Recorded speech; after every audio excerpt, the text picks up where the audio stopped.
Hi friends, நிறைய இட்லி மீந்து போச்சு. எதுக்கும் கவலைப்பட வேண்டாம். இட்லி உப்புமா ரெடி பண்ண போகிறோம். அதுக்கு இப்போ இன்றைக்கி டிஃப்ரெண்ட்டாக சேர்க்க போகிறது என்னன்னு பார்த்தீங்கன்னா, மோர் மிளகா. ரொம்ப புளிப்பு வாசனையும் நல்ல உப்பும் சூப்பராக இருக்குங்க. அந்த மோர் மிளகா தாளிக்கும் போதே இதுக்கு தேவையான அளவு வெங்காயத்தை அரிஞ்சு வச்சுருக்கேன், கருவேப்பிலை எடுத்து வச்சுருக்கேன்.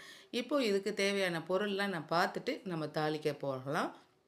இப்போது அதுக்கு தேவையானது கடுகு, உளுத்தம்பருப்பு, கடலைப்பருப்பு, 2 காஞ்ச மிளகாவும் நம்ம ஆட் பண்ணிக்குவோம்.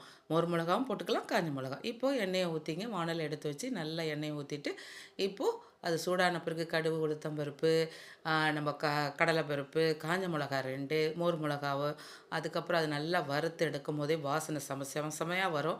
அதுக்கப்புறம் கொஞ்சம் பெருங்காயத்தையும் போட்டால் சொல்லவா வேணும், இன்னும் கூடுதலாக வரும். ஸ்க்ரீனை தாண்டி வாசனை பாருங்கள். இப்போ நம்ம வெங்காயத்தையும் போட்டு நல்லா வதக்கிட்டு உதிரி உதிரியாக எடுத்து வச்சுருந்த இந்த இட்லியும் நல்லா போட்டு இப்படியாம்மா அப்படி திருப்பிட்டு, இப்போ கடைசியாக ஃபைனல் டச் இட்லி பொடியை கொஞ்சம் ஆட் பண்ணிவிட்டு இப்படி அப்படி திருப்பிட்டு ரெடி ஆயிடுச்சிங்க.